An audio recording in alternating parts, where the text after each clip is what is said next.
श्वास एक ऐसा मसल है जिसे बहुत हद तक लो बैक पेन के लिए और एंटीरियर पेल्विक टिल्ट के लिए रिस्पॉन्सिबल माना जाता है। लेकिन क्या सिर्फ एक श्वास मसल की वजह से हमारा पेल्विस एंटीरियर पेल्विक टिल्ट में जा सकता है? जी नहीं। हमारे पेल्विस का जो एंटीरियर पेल्विक टिल्ट है या फिर orientation anterior orientation of the pelvis है, वो सिर्फ श्वास की टाइटनेस पे डिपेंड नहीं करती है।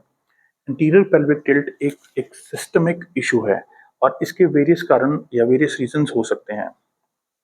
इसमें से एक मोस्ट इम्पॉर्टेंट कारण है हमारे डायफ्राम का डिसेंडेड पोजीशन में स्टक हो जाना। इसके बारे में मैंने एक और डिटेल्ड वीडियो बनाया है, उसका लिंक मैं डिस्क्रिप्शन में दे दूंगा, आप वहां से जाके इस वीडियो को देख सकते हैं। इसके अलावा डिफरेंट जो कारण हैं वो हो सकते हैं कि आपका ऑब्लिक्स मसल्स जो होते हैं एब्डोमेन में उनकी वीकनेस। ऑब्लिक्स मसल जब कॉन्ट्रैक्ट करते हैं तो वो हमारे पेल्विस को न्यूट्रल पोजीशन में मेंटेन करके रखते हैं। अगर हमारे ऑब्लिक्स वीक हो गए हैं तो हमारा पेल्विस इंटीरियर रोटेशन में जा सकता है। दूसरा उसका कारण हो सकता है हमारे weak hamstring muscles. Hamstring muscles की कॉन्ट्रैक्शन हमारे पेल्विस को न्यूट्रल रखने में हमारी मदद करती है। तीसरा इसका कारण हो सकता है कि आपकी बैक एक्सटेंसर्स की टोन इतनी बढ़ गई है कि वो आपके स्पाइन को पीछे से पुश कर रही है, जिसकी वजह से आपका पेल्विस इंटीरियर ओरिएंटेशन में चला गया है।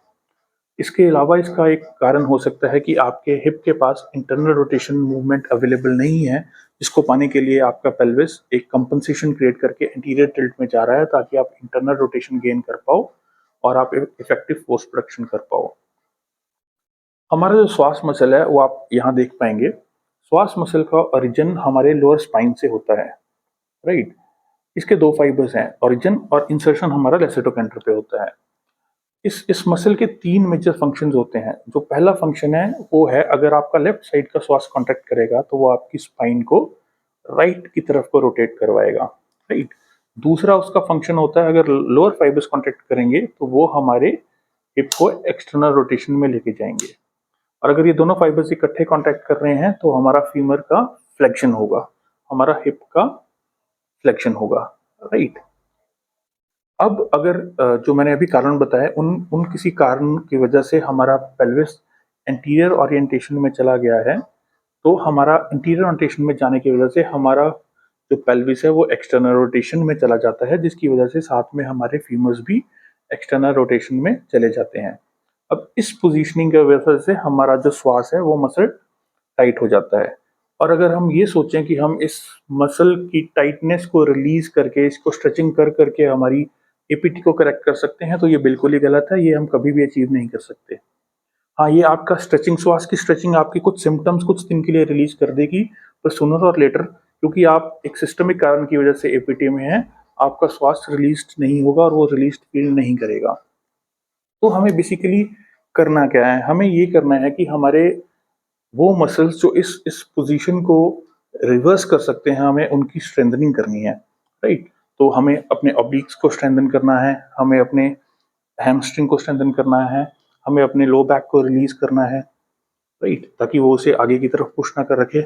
हमें अपने हिप पे जेन्युइन इंटरनल रोटेशन गेन करनी है। लेकिन अगर हम ये सोचें कि हम कुछ हैमस्ट्रिंग ड्रिल्स करके हैमस्ट्रिंग को स्ट्रेंथन कर लेंगे और हम एब्डोमिनल एक्सरसाइजेस करके एब्डोमेन को स्ट्रेंथन कर लेंगे और हम इस न्यूट्रल पोजीशन को पालेंगे, तो वो पॉसिबल नहीं है। इसका कारण ये है कि हमारे बॉडी में जब भी मसल्स फंक्शन करते हैं, वो फंक्शंस करते हैं एक चेन में, एक ग्रुप ऑफ मसल्स में। जब भी कोई कॉन्ट्रैक्शन होती है तो वो एक हमेशा एक पैटर्न में और एक ग्रुप ऑफ मसल्स के इकट्ठे कॉन्ट्रैक्शन की वजह से हम वो मूवमेंट को अचीव कर सकते हैं। अगर हम सिंगल ड्रिल्स कर करके अपने इंडिविजुअल मसल्स को स्ट्रेंथन करेंगे और हम सोचेंगे कि उससे हम अपने बॉडी को न्यूट्रल पोजीशन में लाने के लिए ट्रेन कर सकते हैं, तो वो पॉसिबल नहीं है, राइट।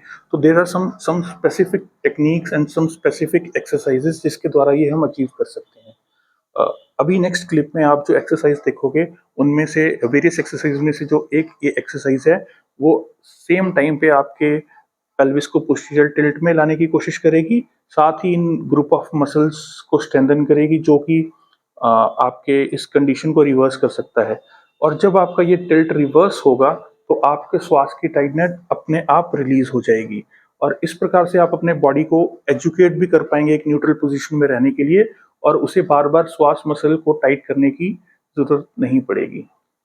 मेरा नाम डॉक्टर साहिल है, मैं फिजियोथेरेपिस्ट हूँ। धन्यवाद। इस एक्सरसाइज को डेमोन्स्ट्रेट करने के लिए हमारे साथ डॉक्टर जसवीर हैं, जो कि एक डेंटिस्ट है प्रोफेशन से।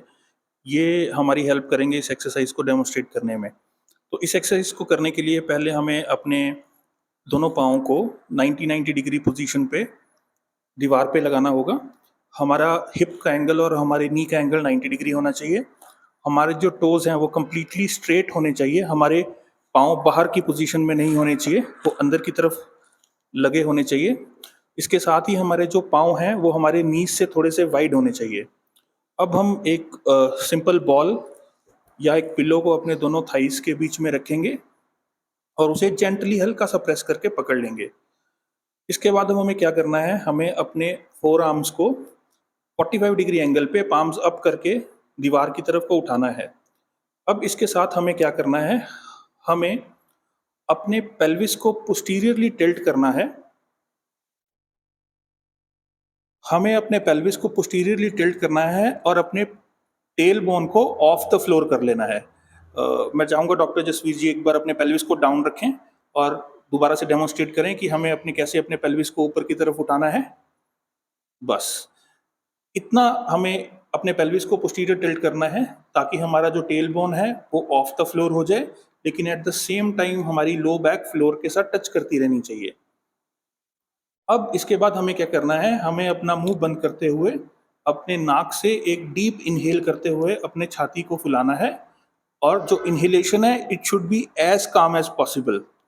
इसे कंप्लीट इन्फ्लेशन के बाद हमें अपने मुंह को वाइड ओपन करते हुए अपने मुंह से सांस को छोड़ना है और हमें तब तक एक्सेल करना है जब तक हमें अपने ऑब्लिक्स फील ना हो जाए। ऑब्लिक्स की एक्टिवेशन बहुत मस्ट है पेल्विस को न्यूट्रल पोजीशन में लाने के लिए। जब हमने अपने पेल्विस को पोस्टीरियर टिल्ट में घुमाया था, उस मूवमेंट स्पेसिफिक से हमारे हैमस्ट्रिंग एक्टिव हो जाते हैं, राइट। एक बार स्टार्टिंग से हम फिर से इसी एक्सरसाइज को डेमोन्स्ट्रेट करेंगे। डॉक्टर जसवीर आप अपने हाथ नीचे रखें, पेल्विस नीचे रखें।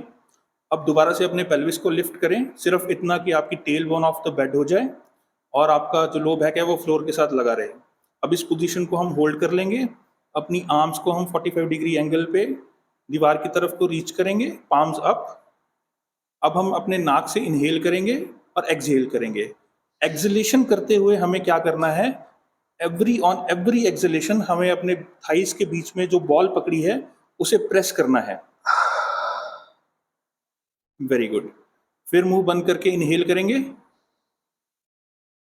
और माउथ ओपन के साथ हम एक्सहेल करेंगे और साथ ही थाइस के बीच में पकड़ी हुई बॉल को हम प्रेस करेंगे। हमें ये कंटिन्यूस करना है जब तक हम 5 से 6 सांस ना ले लें। उसके बाद हमें वापस से रेस्टिंग पोजीशन में आना है और दोबारा से 6 ब्रेथ्स तक इसी साइकिल को हमें रिपीट करते रहना है और हमें ये टोटल 4 सेट्स करने हैं और दिन में 2 से 3 बार।